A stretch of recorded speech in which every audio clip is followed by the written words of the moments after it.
BB851, turn right heading 180. Order 14 Papa, turn right 245, report localizer established 27. What is an aircraft leasing company? What does it do? How does it deliver planes? Hello everyone, welcome to DJ's Aviation, and I do hope you all enjoyed this video where I answer all these questions. Aircraft leasing companies, despite being very dominant, aren't always something that people know a lot about. This question has been highly requested in my comments, and hence why today I'm making a video on it. In simple terms, an aircraft leasing company is like a house renting business, but of course your tenants are airlines, and they are always going to be paying you on time. Safety and legal agencies make sure that they marina the planes well, and they lease the planes out for long periods of times to carriers.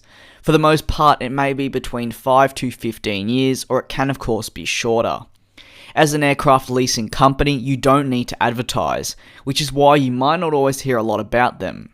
These companies are always, and I mean always, in demand from carriers, and therefore don't need to promote their brand as much as airlines. Of course, if an aircraft leasing company has the plane, you may think they need to pay for fuel costs and maintenance fees, but they don't. Once again, it's similar to renting a house. The minute that airline takes the aircraft from the leasing company, it is their responsibility and theirs only. Therefore, they pay for the fuel and maintenance costs, just like a renter of a house would pay to fix their gutters or heating. So why do airlines need to lease planes? Funnily enough, nearly half the planes in the sky right now are being leased by the airlines from leasing companies. There are a number of factors which of course I'll be diving into during this video.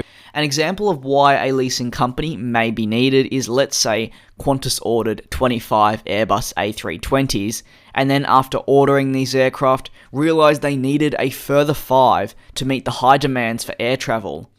If Qantas were unable to pay the total fee for the next 5 A320s, the aircraft leasing companies would now come into play.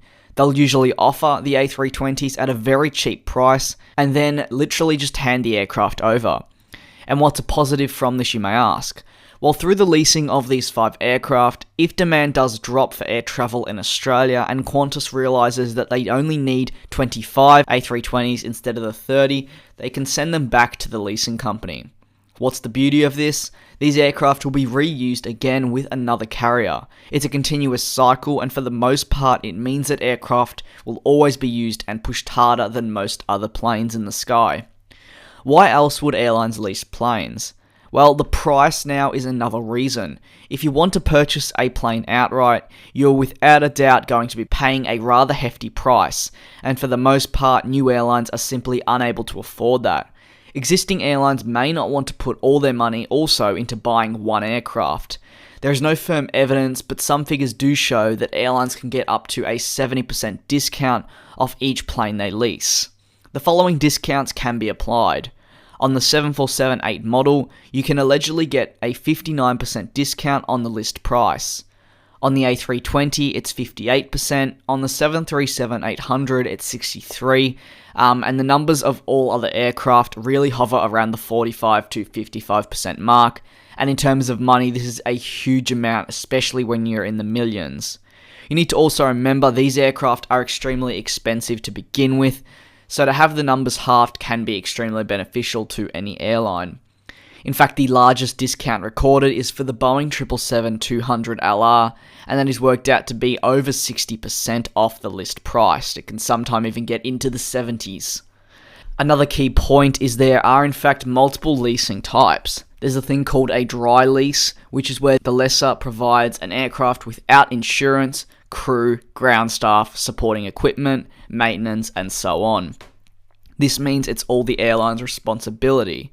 A wet lease, which is where the lessor provides an aircraft complete with the crew, maintenance, and insurance, and this is defined almost as a charter plane. Then there is a damp lease. This is similar to a wet lease, but the leasing company won't provide the cabin crew services. Finally, I'll cover the sale and leaseback option. This is where an airline which has bought an aircraft sells the aircraft they purchased to a leasing company.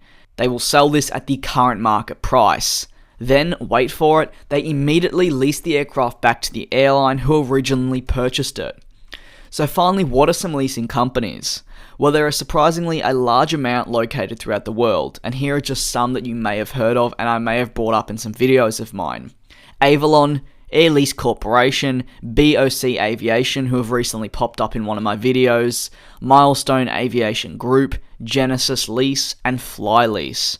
I hope this video was able to help you learn more about the aircraft leasing world and how, more importantly, it works. If you have any further questions, don't hesitate to leave them in the comment section below. Also, if you have any other questions similar to this that you'd like me to do a video on, also don't hesitate to comment them as well. I'd like to thank you very much for watching this video of mine. If you're new to the channel, feel free to subscribe, and of course, if you enjoyed the video, drop it a thumbs up. I look forward to seeing all of you in my next video.